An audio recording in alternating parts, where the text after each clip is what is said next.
अस्सलाम वालेकुम। आज की इस वीडियो में हम government of Pakistan Benazir income support programme में जो जॉब्स आई हैं डेप्यूटेशन बेसिस पर, उनके बारे में डिस्कस करेंगे। वीडियो स्टार्ट करने से पहले मैं एक बात आपको बताता चलूँ कि ये जो जॉब्स हैं, ये सिर्फ़ उन लोगों के लिए हैं जो ऑलरेडी एक गवर्नमेंट सर्वेंट हैं। जी हाँ, अगर आप ऑलरेडी गवर्नमेंट सर्वेंट हैं और आपकी जो जॉब है वो परमानेंट है, तो ये वीडियो आपके लिए है, वरना ये वीडियो आपके किसी काम की नहीं है। यहाँ पर जो बिस्प है, बेनज़ीर इनकम सपोर्ट प्रोग्राम, वो डेप्यूटेशन बेसिस पर एम्प्लॉय को हायर कर रहा है। मींस के अगर आप ऑलरेडी गवर्नमेंट सर्वेंट हैं तो वो आपको बिस्प हायर करेगा। अब यहाँ पर जो पोजीशन है उसमें जो सबसे पहली पोजीशन है वो है डायरेक्टर टेक्निकल ऑपरेशन कैडर की, जो कि एसपीएस 19 बीपीएस या एसपीएस 19 एसपीएस कहते हैं, स्पेशल पे स्केल को एसपीएस या बीपीएस। कुछ डिपार्टमेंट में एसपीएस होता है और कुछ डिपार्टमेंट जो होते हैं उसमें बीपीएस होता है। तो ये 19 कैडर की, ये 19 ग्रेड की ये जॉब है। इसमें जो टोटल वैकेंसीज हैं वो 18 हैं।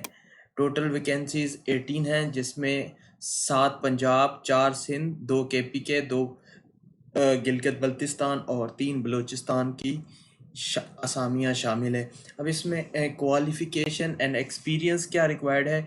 मिनिमम सेकंड क्लास और बी ग्रेड डिग्री चाहिए, 16 इयर्स ऑफ एजुकेशन की।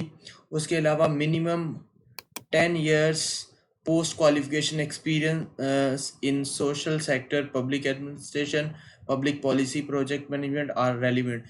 मीन्स के आप ऑलरेडी बीपीएस 19 में जॉब कर रहे हो और आपकी जो मिनिमम क्वालिफिकेशन है वो 16 इयर्स हो और 10 इयर्स का पोस्ट क्वालिफिकेशन एक्सपीरियंस आपके पास मौजूद हो, तो आप इस जॉब के लिए अहल हैं। उसके बाद जो दूसरी जॉब है, जो सेकंड नंबर पर जॉब है, वो deputy director technical operation cadre की है, जो एसपीएस यानी स्पेशल पे स्केल 18 की जॉब है, जिसकी टोटल वैकेंसीज 22 हैं, जिसमें सिंध की 5, केपीके की 10 और बलूचिस्तान की 7 असामियाँ शामिल हैं। इसमें 16 इयर्स ऑफ एजुकेशन आपको रिक्वायर्ड है और उसके अलावा 5 साल, मिनिमम 5 साल का जो पोस्ट क्वालिफिकेशन एक्सपीरियंस है वो रिक्वायर्ड है इस पोस्ट के लिए। तीसरे नंबर पर जो पोस्ट है वो assistant director technical operation cadre की है, जो कि एसपीएस 17 की पोस्ट है, जिसकी टोटल वैकेंसीज 83 हैं। पंजाब की 20, सिंध की 30, केपीके की 17 और बलूचिस्तान की 16 हैं। मिनिमम इसमें जो क्वालिफिकेशन है वो 16 इयर्स एजुकेशन रिक्वायर्ड है और एक्सपीरियंस इसमें रिक्वायर्ड नहीं है। 4 नंबर पर जो असामी है वो असिस्टेंट है, जो कि कंप्लेंट या फील्ड या NSER यानी कि नेशनल सोशो इकोनॉमिक रजिस्ट्री इसको कहते हैं, उसकी पोस्ट है और ये टोटल वैकेंसी 65 हैं, जिसमें पंजाब की 20, सिंध की 15, केपीके की 10 और बलूचिस्तान की 20 हैं। इसमें मिनिमम क्वालिफिकेशन जो रिक्वायर्ड है वो बैचलर डिग्री रिक्वायर्ड है, जबकि इसमें कोई भी एक्सपीरियंस रिक्वायर्ड नहीं है। अब मैं आपको बताता हूँ कि अप्लाई आपने किस तरह करना है। स्टेप बाय स्टेप आपको बताता हूँ कि आपने फॉर्म फिल किस तरह करना है। अच्छा, फॉर्म फिल करने के लिए आपने बिस्प की वेबसाइट पर जाना। उससे पहले कुछ ज़रूरी हिदायत हैं, वो गौर से देख लें कि the positions are required to be filled through deputation. Only regular government civil servant working in the federal, provincial government, organization, autonomous bodies in BPS, SPS or equivalent scales are required to submit their application on BISP official website। अगर आप already government servant हैं तो आप deputation पर जाएंगे इस job के लिए। अगर आप रेगुलर नहीं हैं, कॉन्ट्रैक्ट पे हैं या टेम्पररी बेसिस पर हैं, तो आप इस जॉब के लिए अहल नहीं हैं। ये नीचे लिखा गया है, contract and project based employees are not eligible to apply against any of the above mention post. उसके बाद the selected candidates will be posted only in respective regions. जो रीजन्स दिए गए हैं उनमें ही सिलेक्टेड कैंडिडेट को जो है पोस्ट किया जाएगा। Only online application on the prescribe form shall be considered. Online application consider की जाएगी। हार्ड में कोई भी जो है वो एप्लीकेशन आपने सबमिट नहीं के करनी। अच्छा, इसकी जो लास्ट डेट है वो 25/3/2024 है, यानी कि 25 मार्च 2024। और इसके साथ आपको सीवी फॉर्म के साथ अटैच करनी है। आगे जाके हम फॉर्म फिल करते हैं, बताते हैं कि आपने कौन कौन से डॉक्यूमेंट साथ में अटैच करने हैं। जो कैंडिडेट जो रेलिवेंट फील्ड में जिनको एक्सपीरियंस है उनको फोकियत दी जाएगी। तो अब हम चलते हैं इनकी जो वेबसाइट है bis.gov.pk, और वहाँ पर देखते हैं कि ऑनलाइन अप्लाई किस तरह होगा। जैसे ही आप बिस्प की वेबसाइट पर आते हैं तो यहाँ पर आपके सामने ये इंटरफेस ओपन हो जाएगा। वहाँ पर आपने ये जो जॉब्स का ऑप्शन है उस पर क्लिक करना है। क्लिक करने के साथ आपके पास ऑप्शंस आ जाएंगे, जिसमें डेप्यूटेशन जो ऑप्शन है, आपने डेप्यूटेशन वाले ऑप्शन पर क्लिक करना है। आप डेप्यूटेशन वाले ऑप्शन पर क्लिक करेंगे तो आपके सामने ये जो एडवर्टाइजमेंट हमने पहले देखा है वो आप उसको डाउनलोड कर सकते हैं, या यहाँ पर बटन है अप्लाई ऑनलाइन। आपने अप्लाई ऑनलाइन के बटन को क्लिक करना है। अप्लाई ऑनलाइन के बटन को आप क्लिक करेंगे तो आपके सामने कुछ इस तरह का एप्लीकेशन फॉर्म जो है वो ओपन हो जाएगा। यहाँ पर आप चंद चीज़ें आपने यहाँ पर देखनी है। सबसे पहले आपने यहाँ पर पोस्ट सेलेक्ट करनी है कि आप किस पोस्ट के लिए अप्लाई कर रहे हैं। आप अपने ग्रेड के हिसाब से पोस्ट सेलेक्ट करेंगे। लेट सपोज आप जो assistant director technical operation cadre SPS 17 Sindh के कोटा पे अप्लाई कर रहे हैं तो आप उसको सिलेक्ट करेंगे। यहाँ पर आपने बताना है कि आप गवर्नमेंट सर्वेंट है या नहीं। अगर आप गवर्नमेंट एम्प्लॉय हैं तभी इसी पोस्ट के लिए आप अप्लाई कर सकते हैं, वगरना आप अप्लाई नहीं कर सकते। तो यहाँ पर आप यकीनन यस करेंगे। उसके बाद यहाँ पर करंट पोस्टिंग, जिस डिपार्टमेंट में अभी आप काम कर रहे हैं आपने उसकी डेजिग्नेशन यहाँ पर मेंशन कर लेनी है। लेट्स सपोज आप लेक्चरर एज अ लेक्चरर काम कर रहे हैं तो आपकी यहाँ पर जो डेजिग्नेशन है वो लेक्चरर होगी। बीपीएस आप जो BPS 17 की जॉब है तो आपका BPS 17 में होना ज़रूरी है। लेट्स सपोज लेक्चरर की जो पोस्ट है वो BS 17 है तो यहाँ पर आपने अपना BS सेलेक्ट कर लेना है। उसके बाद यहाँ पर आप डिपार्टमेंट सेलेक्ट करेंगे। अगर आप लेक्चरर हैं, let's suppose college education school education department में है या कॉलेज में है, तो आपने यहाँ पर अपने डिपार्टमेंट का नाम लिख देना, जिस भी डिपार्टमेंट में आप काम कर रहे हैं।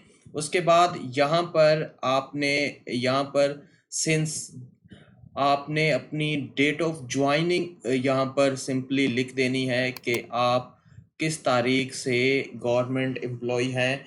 आपने यहाँ पर डेट ऑफ ज्वाइनिंग लिख देनी है, जिस डेट से आप इस डेजिग्नेशन यानी कि लेक्चरर की डेजिग्नेशन पर आप काम कर रहे हैं। उसके बाद यहाँ पर जो है कि date of appointment in government service, आपने यहाँ पर लिखना है कि जिस डेट से आप गवर्नमेंट सर्वेंट हैं। लेट्स सपोज आप पहले BPS 16 में थे और उसके बाद आप BPS 17 में आए हैं, तो यहाँ पर जो आपने इनिशियल डेट ऑफ अपॉइंटमेंट है वो आपने लिखनी है।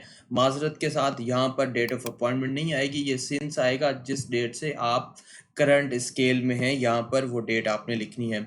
उसके बाद date of retirement, date of retirement वो डेट होगी जब आपकी एज 60 ईयर हो जाएगी। तो ये जो डेट ऑफ रिटायरमेंट है वो आपने यहाँ पर अपनी 60 ईयर जो एज को जो आपकी डेट होगी वो आपने यहाँ पर मेंशन कर देनी है। यहाँ पर total experience in government sector, यहाँ पर आपका जो टोटल एक्सपीरियंस है गवर्नमेंट सेक्टर का वो आपने यहाँ पर मेंशन कर देना है। उसके बाद यहाँ पर डेपुटेशन इन बीपीएस, यहाँ पर आपने बताना है कि have you ever work in BISP, पहले आपने बिस्प में काम किया है, अगर काम किया है तो यस वगरना नो सेलेक्ट करना है। और यहाँ पर जिस डेट से आपने बिस्प पे काम स्टार्ट किया है वो डेट लिखनी है, और जिस डेट को आपने एंड किया था कि फ्रॉम टू डेट आपने यहाँ मेंशन करनी है। जिस डेजिग्नेशन पर आपने बिस्प में काम किया आपने वो डेजिग्नेशन लिखनी है, और जिस स्केल में आपने काम किया यहाँ पर उस स्केल को मेंशन करना है। अगर आप यहाँ पर नो करते हैं तो ये चीज़ें आपके लिए ज़रूरी नहीं है, फिर आप लाजमी इसको फिल नहीं करेंगे। उसके बाद यहाँ पर्सनल इंफॉर्मेशन में अपना यहाँ पर आपने नेम अपना लिखना है, नेम ऑफ कैंडिडेट, यहाँ पर फादर नेम, उसके बाद डेट ऑफ बर्थ और जेंडर सेलेक्ट करना है, अपना कांटेक्ट नंबर लिखना है, CNIC लिखना है विदाउट डैशेस, और अपना डिस्ट्रिक्ट ऑफ डोमिसाइल सेलेक्ट करना है। उसके बाद यहाँ पर अपनी ईमेल एड्रेस टाइप करना है, और यहाँ पर अपना पोस्टल एड्रेस, और उसके नीचे अपना परमानेंट एड्रेस लिखना है।